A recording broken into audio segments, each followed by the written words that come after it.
Yeah, we're all really excited. I think it's been the longest anticipation for a season that we've ever had before. It's been about 5 or 6 months leading up into this round one game. So we're all really excited to get out there, and obviously, the battle, as we're naming it, between arch rivals Melbourne Vixens should be a good one. How are the nerves a few days out from facing your old team?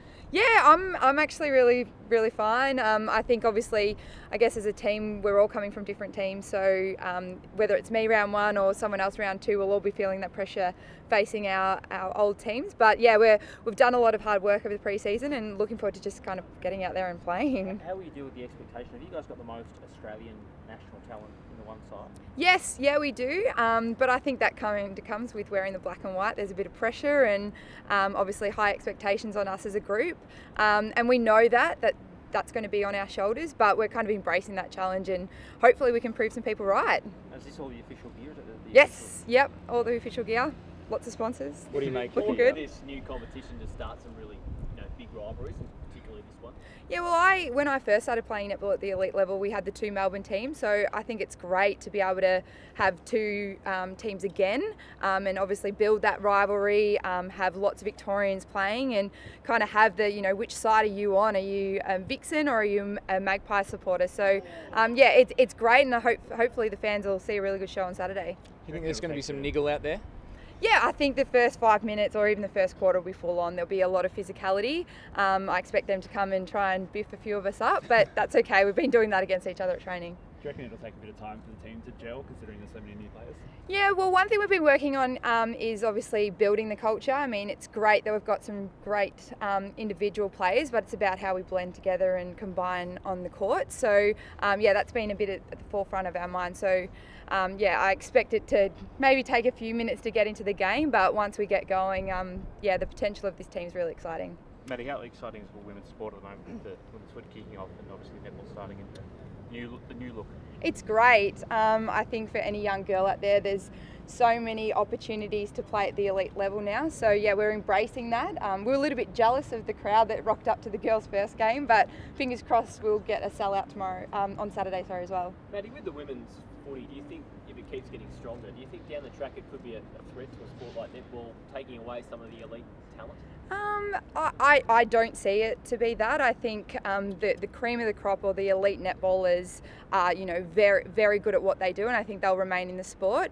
I think some of those ones that are trying to push to get into the top teams, that's where we might see a few go to football. I know some of them are trying to watch us in the gym and go, oh, would you like to come and have a kick? But we'll leave that for a couple of years. But maybe, but I think netball's still at the forefront of everyone's mind, which is great. Scott, on the podcast you suggested a sit down during the JLT series was a possibility. I think Travis Holt from the AFL said he was confident this morning that wouldn't take place. Has there been any change since your comments and now? Well, I'm not playing on Thursday night, so I'll be sitting down in the stands watching. But no, I haven't heard any updates on what's going on with the negotiations. And as I said in that podcast, if Marshy come over and said this is what we need to do, we'll do it. But we haven't heard anything. It sounds like they've made some ground up, and hopefully something can get done soon, because that's what all parties involved want. How important is it that the players stick together during a period like this, and potentially if industrial action it does come to that? Oh, I think it's important that we all stick together, and yeah, as I said, like the guys in charge, Marshy, all the guys that are on the board at the PA will trust what they come to us with as players. The thinking behind you sitting out, Scott? I don't know, you'll have to ask Bucks when maybe I'm not fit enough from 5 months of pre-season to get a gig first up. So yeah, I'm not too sure, but I'll trust the fitness staff and the coaches. And we do have a tricky NAB Cup schedule with one now and then sort of 2 weeks off and over to Perth. So yeah, I'll enjoy Thursday night sitting back and just watching. Is that part of an overall theme on Thursday, Scott, of perhaps playing a younger side? No, well, I think we've got some old guys. I think, has the side come out yet? Well, now, yeah. Yeah, well, yeah. So Dunny's playing, he's 30 something. Goldie's almost 30. So I think we've just got a good mix. We speak about depth and wanting everyone to understand their roles and responsibility, and hopefully we see that Thursday night. Will Jamie Elliott be out there? Yeah, he's going to play. I think he's had a really strong pre-season, and it's going to be great for all football followers, I suppose, to see him back out there, because he's such an exciting talent. We want to see him say the other day you'd almost tear up when he runs back out on the ground. We gave him stick because I don't think he actually meant to say that, and it just come out. So I hope he doesn't tear up, because There's a lot worse things than missing a season of football. You know, there's guys as well, though, on Thursday night, there's, you know, Jamie's back, Matty Scharenberg's back, Jackson Ramsey's back as well. So all guys that have missed a fair bit of time. So, yeah, we gave Billy a bit of stick on that comment. But as a teammate, though, just to earn a serious back injury, I mean, he did fear he might not get back. Did you ever have concerns that... I think everyone had concerns that he wasn't going to get back, and you know, he was pretty nervous at the time. Anytime you have to go have back surgery, it's fairly scary. So, but it's been great. You know, since day one of pre-season, he's been back out here. You can just see the love of football he's got. He appreciates it that much more now that he's had 12 months out. So, looking forward to him coming back. How structurally sound is it, Pendles? Is he sort of teetering still on the I haven't had a look, so I'm not too sure. Yeah, sorry, one more on the CBA. Is it disappointing, I guess, as players to not have it resolved before going into a campaign? I think in the past it's never been resolved before going into the campaign. So as I said before, we'll trust the powers to be that they'll get it sorted, and you know, once it is sorted, that, you know, all parties will be happy. Based on what you've seen over the pre-season, Scott, out here, how confident are you that the side can rise up the ladder again this year? We haven't lost yet, so I'm fairly confident going into Thursday night. We won the practice match, the intra-club, the other night, which was good. Yeah, so see how we go. As I say every year, I think it's the start's really important. You've just got to, you know, get off to a fairly good start, build that confidence, and, you know, once you're into the season, anything can happen. And there's always that expectation around Collingwood at this time of year. Is it something you've just got to embrace as players? Yeah, we've always embraced it. We've never run away from it. You know, ultimately the goal for, you know, you could ask every captain in any sport what the goal is, and you want to get into finals and you want to play finals football. So it's no different for us, but as I said, we want to just build into the season and make sure we get away to a reasonable start. Has it been a bit different around here, given, you know, you've got two new teams as well, the netball and the women's comp?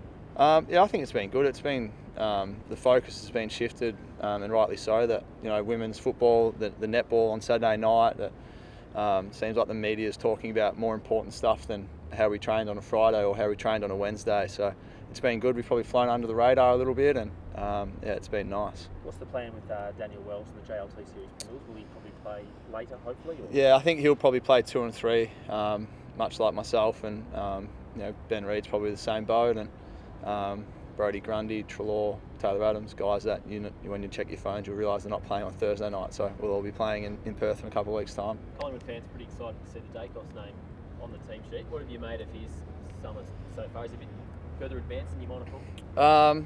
Well, I hadn't really seen too much of him. Obviously, as a junior, I've seen a little bit when he played for Vic Metro, and you know, I'm also not old enough to have remembered his dad too well. So a lot of people that have seen both say there are some similarities there, and I'm sure you know, all the Magpie fans are going to love seeing him out there Thursday night.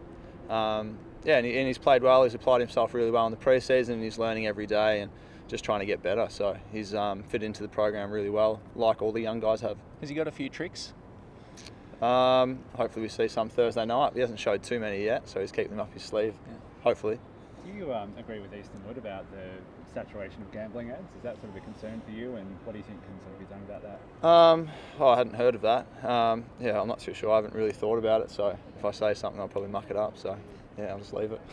Just in terms of avenues to goal, Pendles, how confident are you that your forward line can, I guess, fire and kick enough goals? And I guess Jamie Elliott's quite important in that regard, because obviously you've got the magnificent midfield, but I guess the question mark will be around the forward line. Yeah, I think the thing with our forward line, we haven't had much continuity with our forwards. Last year, you know, Darcy played 12 games, Faz played 13, Jamie didn't play at all. Coxie, you know, coming from America, played his first year and was in our top 5 in our goal kicking. So I think if we can get a good mix, obviously Maney as well coming in, and good mix of guys, you know, kicking 30 or 40 goals, spreading the load, I think it makes us really unpredictable, and that's when it's hard to defend you. You voted on midfield. Could you play up forward a bit more this year? Yeah, I think all us mids are going to have to play forward at times. You can't get through a whole season just playing purely as a midfield. There's too much, you know, too much running, too much hits that happen in the midfield to get through a full year. So yeah, I think that flexibility will be important for all us mids to get forward, and, you know, vice versa. The forwards have got to understand what they're doing in the midfield. Have you voted on a leadership group yet, Scott? Nope. Is that coming soon? I hope so. Do you anticipate any changes there with you? Yeah, well, obviously there will be new guys in the leadership group. Nath Brown's obviously at St Kilda, and Brent McCaffrey's retired, so there'll be a few more faces in, but that will be something that will be done in due course. And who's the skipper tomorrow night? Steele, I would say. Me and Taylor aren't playing, so Steele will be captaining the side tomorrow night.